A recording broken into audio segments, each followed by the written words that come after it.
Yo, what's up YouTube? It's Pace2K here, and today I'm pretty sick honestly, so my voice might be a little bit off, but make sure to leave a like if you enjoyed this video. Watch it all the way through. I worked really hard on it. It's basically about the Orlando Magic and more specifically about Jonathan Isaac, so yeah, let's get straight to it. The Orlando Magic made the playoffs last season for the first time since 2012, which was the last year during the Dwight Howard era. In between that time, their front office was called out for all the terrible mistakes that they've really done, and people just really hated on them a lot. The Magic had a very expensive free agency this past summer. They got guys like Alfred Aminu for 3 years, $29 million, Nikola Vucevic for 4 years, $100 million, and Terrence Ross for 4 years, $54 million. Not only that, but they also had a pretty young squad last year when they went down against the Raptors, which were the eventual champions. Everyone on that playoff rotation was under 30 except for DJ Augustine. So prior to the start of the season this year, most analysts predicted that the Orlando Magic were going to end up making the playoffs once again this year because of how much their management committed to this team in free agency and also the young players' likely development. The team had a very rough start to the season. In fact, they were even 2-6 at one point, but recently they have been picking themselves back up and they've been playing pretty well as of late. They're currently sitting at a 5-7 record as of making this video. They have literally been one of the best, if not the best, defensive teams in the entire league as well, but on the other side of the court, their offense seems to be really struggling, and it's gotten to the point where we've seen sources around the NBA saying that the Magic are already interested in trading with the Spurs for DeMar DeRozan this early into the season. They clearly need to be more patient and wait longer to see whether guys like Nikola Vucevic, Aaron Gordon, Terrence Ross, and even DJ Augustine can be more effective offensively before making any drastic moves like that. Even though this team is doing slightly worse than expected, they have one player on the roster who is showing a lot of promise, and that's Jonathan Isaac. He grew up in the Bronx but later moved to Florida. In high school, he began his career as a guard, but even when he was already 6 feet and 10 inches tall by his senior year, he continued to have guard-like skills, which made him a perfect player for today's NBA, where guys like Giannis play with a similar frame and thrive from it.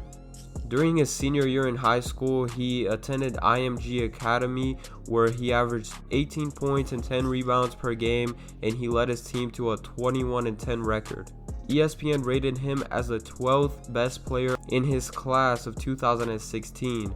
Then he went to college at Florida State, where he ended up averaging 12 points on 51% field goal shooting, 35% shooting from 3, and 78% shooting from the free throw line. Not only that, but he also had 8 rebounds per game with a great showcase defensively as well. His college season ended against Xavier during the second round of March Madness in 2017, but after having a great freshman year, he declared to the NBA draft, where he was anticipated to be a top pick. The Magic chose him with the 6th pick in the draft, but the main concern about him was his thin frame and whether or not he would be able to keep up with the wear and tear of the NBA season. However, Orlando saw his upside, but they also knew that he was going to definitely be a long-term project. Jonathan had a very disappointing rookie season for most casual fans.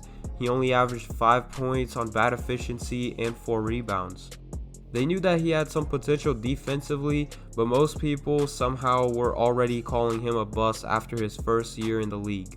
During his sophomore season, he made small improvements and went overlooked by most casual fans once again. He averaged 5 more points on better efficiency and 2 more rebounds per game. His new coach, Steve Clifford, gave him a bigger role that year. He also gave Jonathan the opportunity to play 50 more games, and Jonathan made the most out of it. This season though, Jonathan is finally showing out. He is currently averaging 12 points, 7 rebounds, and 2 assists in 31 minutes per game. His splits are also sitting at 50% field goal shooting, 36% from 3, and 91% from the free throw line.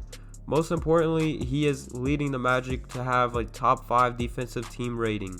He's getting 3 blocks per game as a forward right now. Jonathan's early success will obviously change for better or worse throughout the season, but either way, I think it's important that fans realize that early judgment of younger players means almost nothing. Just look at his teammate Markel Fultz, who was considered to be a bust after his first 2 seasons in the league. He's having a pretty decent start to the season for Orlando. I'm talking about Fultz here. Not necessarily great, especially because he was a first overall pick, obviously, but people need to realize that not everyone is going to put up amazing numbers right away like Luka Doncic or Trae Young. Some guys need more time to develop, especially players who were drafted to be long-term projects like Jonathan Isaac. In conclusion, I believe that a healthy Magic team will probably end up making the playoffs this season as a low seed.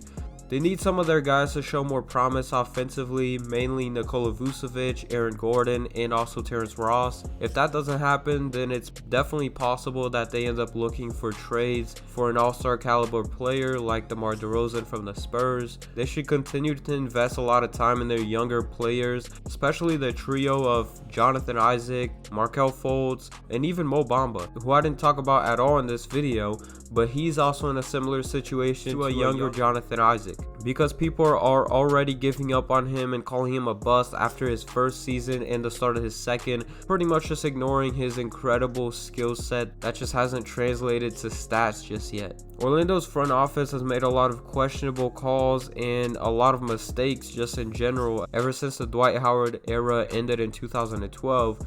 However, they've also made some great decisions since then as well, especially as of recently, and hopefully they can continue to do that as well. I hope you guys enjoyed this video. If you did, then make sure to leave a like, subscribe if you're new, and don't forget to turn on post notifications.